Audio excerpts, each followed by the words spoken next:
Study IQ IAS, अब तैयारी हुई अफोर्डेबल। दोस्तों, सोशो इकोनॉमिक डेवलपमेंट के साथ साथ well developed road network national security और डिफेंस सिस्टम के लिए भी इंपॉर्टेंट होते हैं। बॉर्डर एरियाज में अच्छी रोड कनेक्टिविटी वहां पर ट्रूप्स और इक्विपमेंट की डिप्लॉयमेंट को इजी बना देती है, जो कि आर्म्ड फोर्सेस की ऑपरेशनल रेडीनेस को इन्हांस करता है। दोस्तों, आज के हमारे इस वीडियो डिस्कशन में हम बात करने वाले हैं बॉर्डर रोड ऑर्गेनाइजेशन द्वारा कंस्ट्रक्ट किए गए दारबुक श्योक दौलत बेग ओल्डी रोड यानी DSDBO रोड की, जहां हम इस रोड के स्ट्रेटेजिक सिग्निफिकेंस को एनालाइज करेंगे और ये देखेंगे कि क्यों ये रोड चाइना के लिए एक समस्या बनती जा रही है। इसके अलावा हम उस न्यू रूट की भी बात करेंगे जिसे सरकार DSDBO के ऑल्टरनेट रूट की तरह डेवलप कर रही है। लेकिन दोस्तों, आगे बढ़ने से पहले मैं आपको बता दूं कि इस वीडियो की इंपॉर्टेंस UPSC मेंस के GS3 के इंटरनल सिक्योरिटी सेक्शन के लिहाज से काफी ज्यादा इंपॉर्टेंट है। इसके बारे में हम वीडियो के अंत में और भी बात करेंगे, पर फिलहाल के लिए अपने डिस्कशन को हम आगे बढ़ाते हैं। दोस्तों, UPSC की तैयारी फुटबॉल वर्ल्ड कप के फाइनल के जैसे होती है। जीत दर्ज करी तो पूरी दुनिया आपके लिए शोर मचाती है, पर कोई ये नहीं जानना चाहता कि उस टीम के हर एक खिलाड़ी ने न जाने कितने वक्त पहले से उसे एक मैच के लिए तैयारी करनी शुरू कर दी थी, उसे एक मैच के लिए कितना त्याग करा। जितनी जल्दी एक खिलाड़ी अपने गोल को तय करके तैयारी करने लग जाता है, उतना ही ज्यादा वो खिलाड़ी अपने फाइनल मैच में रेडी रहता है। And same goes with UPSC। आप जितनी जल्दी तैयारी चालू कर देंगे, आपके पास एक अपर हैंड होगा एग्जाम की कॉम्प्लेक्सिटीज को उतने ही अच्छे से टैकल करने का। और इसी अपर हैंड को प्रोवाइड कराने के लिए स्टडी IQ लेकर आया है साल की आखिरी और सबसे बड़ी सेल को, जिसके अंतर्गत आपको 2024 के लिए पहला UPSC pre plus mains live foundation batch मिलेगा मात्र और मात्र 17,499 की सुपर डिस्काउंटेड प्राइस पे, अगर आप AG live coupon code use करते हैं।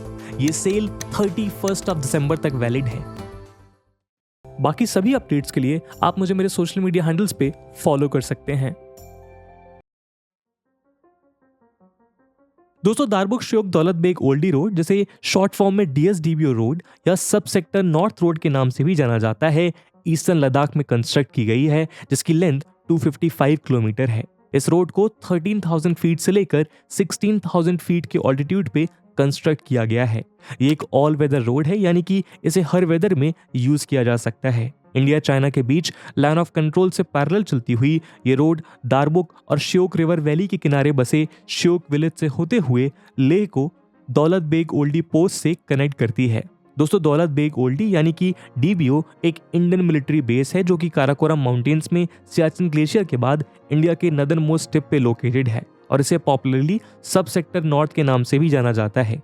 DSDBO रोड की कंस्ट्रक्शन से लेह और दौलत बेग ओल्डी के बीच का ट्रैवल टाइम 2 दिन से रिड्यूस होकर महज 6 घंटे हो गया है। मैप में देखें तो ये रोड सबसे पहले लेह से शुरू होते हुए लद्दाख रेंज को 17,590 फीट की ऑल्टीट्यूड पर चांगला पास के थ्रू क्रॉस करते हुए दारबुक विलेज की ओर बढ़ती है। दरअसल दारबुक लेह डिस्ट्रिक्ट का एक विलेज है और ये सी लेवल से अराउंड 13,500 फीट की हाइट पे लोकेटेड है। दारबुक के साउथ में अराउंड 40 किलोमीटर की डिस्टेंस पे पैंगोंग सो लेक सिचुएटेड है। दारबुक अपने स्ट्रेटेजिक ऑल वेदर लोकेशन के लिए जाना जाता है। श्योक वैली, जो कि DSDBO रोड का नेक्स्ट मेन पॉइंट है, दारबुक के ईस्ट में अराउंड 30 किलोमीटर की डिस्टेंस पर लोकेटेड है। दारबुक से आगे बढ़ते हुए DSDBO रोड अब श्योक रिवर वैली में लोकेटेड श्योक विलेज की ओर बढ़ती है। श्योक विलेज में ये रोड श्योक रिवर को क्रॉस करती है और वहां से उसके लेफ्ट यानी कि श्योक रिवर के वेस्ट बैंक के साइड मूव करना शुरू कर देती है। श्योक से आगे बढ़ते हुए रोड सबसे पहले चांग चेनमो और श्योक रिवर के कॉन्फ्लुएंस को क्रॉस करती है और वहां से कुछ डिस्टेंस ट्रैवल करने के बाद गलवान और श्योक रिवर के कॉन्फ्लुएंस तक पहुंचती है। इसके आगे श्योक रिवर के अलॉन्ग चलते हुए सुल्तान चुस्कू नाम की जगह के पास कुछ साल पहले ही कंस्ट्रक्ट किए गए 500 metre long colonel Chewang Rinchen bridge के थ्रू DSDBO रोड एक बार फिर से श्योक रिवर के राइट बैंक को क्रॉस करती है। कर्नल चेवांग रिंचन ब्रिज को क्रॉस करने के बाद रोड एक जॉर्ज में एंटर करती है, जहां से मुर्गो विलेज का रास्ता शुरू हो जाता है। मुर्गो के बाद DSDBO रोड का अगला मेन पॉइंट बुर्स्ते कैंप है। बुर्स्ते दौलत बेग ओल्डी रोड के ईस्ट में लाई करता है और ये वही जगह है जहां 2013 में 21 दिन तक इंडियन और चाइनीज फोर्सेस के बीच स्टैंड ऑफ चला था। बुर्स्ते कैंप को पास करने के बाद रोड क्विजिल लंगार की तरफ बढ़ता है और यहाँ से 17,634 फीट के ऑल्टीट्यूड पर लोकेटेड दिपसांगला पास को क्रॉस करके फाइनली दिपसांग प्लेन्स में एंटर कर जाती है। अपने सफर के अंत में ये रोड दिपसांग प्लेन से चिपचाप रिवर को क्रॉस करते हुए डायरेक्टली दौलत बेग ओल्डी तक पहुंच जाती है। दोस्तों, डीएसडीबीओ रोड एक्चुअली कोई न्यू रोड नहीं है, बल्कि इसे रीअलाइन करके रीबिल्ड किया गया है। इस रोड की कंस्ट्रक्शन की शुरुआत तो पीएमओ के डायरेक्ट मॉनिटरिंग में बॉर्डर रोड ऑर्गेनाइजेशन द्वारा साल 2000 में कर दी गई थी और इनिशियली इसे 2012 तक कंप्लीट करने का प्लान किया गया था। लेकिन 2011 में एक CVC instructed chief technical examiner led inquiry में पाया गया कि डीएसडीबीओ रोड को श्योक रिवरबेड के फ्लैटर टेरेन पे बिल्ड किया जा रहा है, ना कि एज प्लान्ड माउंटेन साइड पे, और इस वजह से ये मिलिट्री यूज के लिए फिट नहीं है। रिवर बेड या उसके अराउंड कंस्ट्रक्शन की वजह से रोड हर समर बर्फ से पिघलने और उसकी वजह से श्योक रिवर में आई फ्लड के कारण डैमेज हो जाया करता था। जून से अक्टूबर के बीच वाटर लेवल में राइज के कारण हर ईयर रोड को तकरीबन 94 डेज के लिए ब्लॉक रखना पड़ता था। इंक्वायरी के बाद रोड को रीअलाइन कर इसे 2014 तक दोबारा बिल्ड करने का ऑर्डर दिया गया। हालांकि इसके कंस्ट्रक्शन को पूरा करने में प्रपोज डेडलाइन से 5 और साल लग गए और डीएसडीबीओ रोड का कंस्ट्रक्शन इवेंचुअली अप्रैल 2019 में कंप्लीट हुआ। दोस्तों, डीएसडीबीओ रोड की कंस्ट्रक्शन में 37 pre fabricated military truss bridge, जिसे बैले ब्रिज भी कहा जाता है, शामिल हैं, जो कि इसे एक ऑल वेदर रोड बनाते हैं। दोस्तों, डीएसडीबीओ रोड नेशनल सिक्योरिटी के लिहाज से एक बेहद ही सिग्निफिकेंट रोड है। इसकी स्ट्रेटेजिक सिग्निफिकेंस मेनली इस वजह से है कि ये ले और दौलत बेग ओल्डी को, जो कि खुद काराकोरम रेंज में सिचुएटेड एक इंपॉर्टेंट मिलिट्री बेस है, उसको कनेक्ट करता है। डीबीओ चाइना के शिनजियांग रीजन को लद्दाख से सेपरेट करता है। साल 1962 में इंडो चाइना वॉर के दौरान डीबीओ में वर्ल्ड का one of the highest air strip construct किया गया था। हालांकि इतने हाइट पर लोकेटेड होने के कारण यहाँ एयरक्राफ्ट लैंड करना रिस्की था, इसलिए 1965 से लेकर 2008 तक ये एयर स्ट्रिप नॉन ऑपरेशनल रहा। लेकिन साल 2008 में former air marshal Pranav Kumar Barobara ने, जो कि उस समय वेस्टर्न एयर कमांड के कमांडर इन चीफ के तौर पर पोस्टेड थे, सेंटर से बिना कोई रिटन परमिशन लिए ही एक AN-32 एयरक्राफ्ट को लैंड कराकर इस एयर स्ट्रिप को रीएक्टिवेट कर दिया और तब से लेकर अब तक ये एयर स्ट्रिप ऑपरेशन में है। डीबीओ एयर स्ट्रिप को AN-32 और C-130J सुपर हरक्यूलिस जैसे एयरक्राफ्ट्स को लैंड करने के लिए यूज किया जा सकता है। डीबीओ इसलिए भी सिग्निफिकेंट है क्योंकि ये लाइन ऑफ एक्चुअल कंट्रोल से महज 9 किलोमीटर की डिस्टेंस पर लोकेटेड है। इसके अलावा डीबीओ के वेस्ट में वो रीजन लाई करता है जहां गिलगिट बाल्टिस्तान एरिया में चाइना और पाकिस्तान की बाउंड्री मिलती है। गिलगिट बाल्टिस्तान पहले इंडियन टेरिटरी का हिस्सा हुआ करता था। ये भी एक क्रिटिकल रीजन है क्योंकि चाइना करंटली पीओके में CPEC कंस्ट्रक्ट कर रहा है, जिसे लेकर इंडिया अपने ऑब्जेक्शंस जता चुका है। डीबीओ एरिया अप्रैल 2013 में हुए इंडिया और चाइना के बीच स्टैंड ऑफ का सेंट्रल पॉइंट ऑफ कॉन्फ्लिक्ट था। ये कॉन्फ्लिक्ट करीब 3 वीक्स तक चला और फाइनली तभी खत्म हुआ जब चाइनीज आर्मी ने अपने ओरिजिनल पोजीशन पर रिट्रीट होने के लिए एग्री किया। आज भी ये एरिया इंडिया और चाइना के बीच बॉर्डर डिस्प्यूट का एक मेन एरिना है। ये सारे फैक्टर्स दौलत बेग ओल्डी को एक स्ट्रेटेजिकली इंपॉर्टेंट लोकेशन बनाते हैं। जैसा कि हमने पहले भी डिस्कस किया था कि डीएसडीबीओ रोड की कंस्ट्रक्शन से ले से डीबीओ का ट्रैवलिंग टाइम 2 दिन से रिड्यूस होकर महज 6 घंटे हो जाएगा।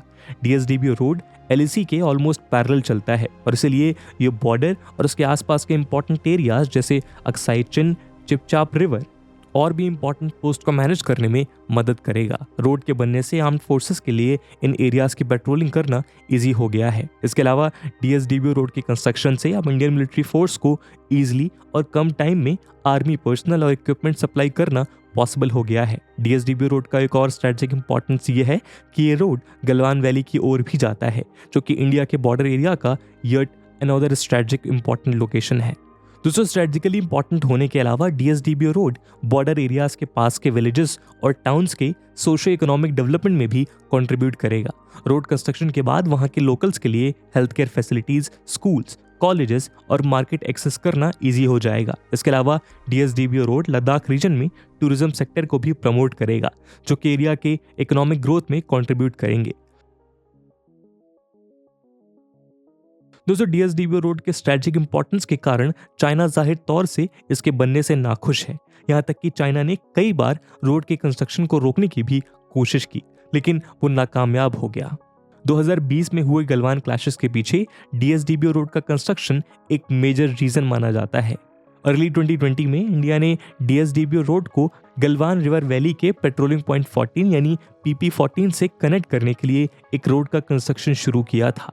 इसका पता चलते ही चाइना ने इस कंस्ट्रक्शन को रोकने के लिए प्लान्स बनाए। दरअसल इस रोड के कंस्ट्रक्शन के बाद चाइना के लिए DSDBO रोड के थ्रू DBO में हो रहे ट्रूप्स और लॉजिस्टिक्स के मूवमेंट पर नजर रखना मुश्किल हो गया है। इस रोड ने चाइना के वैंटेज पॉइंट को ब्लॉक कर दिया। इससे ये साफ हो जाता है कि गलवान क्लैश चाइना का इस रोड के कंस्ट्रक्शन को रोकने का एक विफल अटेम्प्ट था, जिससे कि इसका DSDBO रोड पर कंट्रोल हो सके। चाइना का DSDBO रोड के बनने से ऑब्जेक्शन का एक और रीजन है, और वो है CPEC यानी China Pakistan economic corridor. CPEC Pakistan और चाइना के बीच एक इकोनॉमिक कॉरिडोर है, जिसे चाइना ने अपने बेल्ट एंड रोड इनिशिएटिव के तहत कंस्ट्रक्ट करने का प्लान किया है। इंडिया CPEC के कंस्ट्रक्शन को अपोज करता है क्योंकि इसका प्रपोज रूट POK यानी पाकिस्तानी ऑक्युपाइड कश्मीर से गुजरता है। दौलत बेग ओल्डी CPEC से 12 किलोमीटर की डिस्टेंस पर लोकेटेड है और ये प्रॉक्सिमिटी इंडिया के लिए स्ट्रैटेजिकली एडवांटेजियस है। सिंस DSDBO और PP14 के बीच कंस्ट्रक्टेड रोड चाइना के DSDBO रोड पर विजन को ब्लॉक कर देगा, चाइना के लिए पता लगाना मुश्किल हो जाएगा कि DBO तक क्या ट्रांसपोर्ट किया जा रहा है और इंडिया CPEC के कंस्ट्रक्शन को लेकर क्या प्लान कर रहा है। इन वजहों के कारण चाइना इंडिया में आगे किसी भी ऐसे बॉर्डर इंफ्रास्ट्रक्चर की डेवलपमेंट को रोकना चाहता है। दोस्तों 2020 गलवान क्लैशेस के बाद ये बात साफ हो गई थी कि चाइना DSDBO रोड को कंट्रोल करने के लिए दोबारा कभी भी इस रीजन में अटैक कर सकता है। इसीलिए इंडिया को DBO के लिए एक ऑल्टरनेट रूट प्लान करना पड़ा। ये रूट सियाचिन ग्लेशियर के बेस पर सिचुएटेड सासुमा से शुरू होगा और यहाँ से 17,800 फीट की ऑल्टीट्यूड पर सिचुएटेड सासरला पास की ओर मूव करेगा। सासरला पास से होते हुए ये रोड श्योक रिवर और सासर ब्रांगसा की ओर मुड़ जाएगा और फिर सासर ब्रांगसा के पास श्योक रिवर को क्रॉस कर ये रोड मुर्गू के टुवर्ड्स चलेगा और वहां से दिप्सांग प्लेन्स होते हुए दौलत बेग ओल्डी में समाप्त हो जाएगा। ये रोड अभी अंडर कंस्ट्रक्शन है और BRO इसके कंस्ट्रक्शन को जल्द से जल्द कंप्लीट करने की कोशिश में लगी हुई है। हालांकि एक टनल कंस्ट्रक्ट का प्लान किया जा रहा है, जिसके लिए BRO को वाइल्ड लाइफ सेंचुरी से क्लियरेंस भी मिल गया है, लेकिन टनल के कंस्ट्रक्शन में टाइम लगेगा। इसलिए फिलहाल इस रास्ते को बाय फुट ही ट्रैवल किया जाएगा। ये न्यू रूट ये इंश्योर करेगा कि इनकेस चाइना DSDBO रोड को किसी भी तरह से ब्लॉक करने की कोशिश करता है तो भी DBO तक एक्सेस करने के लिए इंडियन आर्मी के पास एक ऑल्टरनेटिव रूट अवेलेबल रहेगा। तो दोस्तों ये थी कहानी DSDBO रोड और उसके स्ट्रेटेजिक सिग्निफिकेंस की। और जैसा कि मैंने वीडियो के पहले भाग में बताया था कि इस वीडियो की इंपॉर्टेंस UPSC प्रीलिम्स और मेंस के लिहाज से काफ़ी ज़्यादा है, तो उसी इंपॉर्टेंस को देखते हुए एक सवाल हम आपके लिए छोड़कर जा रहे हैं, जिसको आपको कमेंट सेक्शन में आंसर करना है। The question is, after witnessing the recent stand of between India and China in Ladakh, discuss the strategic significance of DSDBO road. And with this question my friends, that's it for the video. I hope आपको video पसंद आई होगी और अगर पसंद आई है तो अपने दोस्तों के साथ साझा करना मत भूलिएगा। मिलते हैं अगले वीडियो में, तब तक के लिए जय हिंद, जय भारत। स्टडी IQ IAS, अब तैयारी हुई अफोर्डेबल।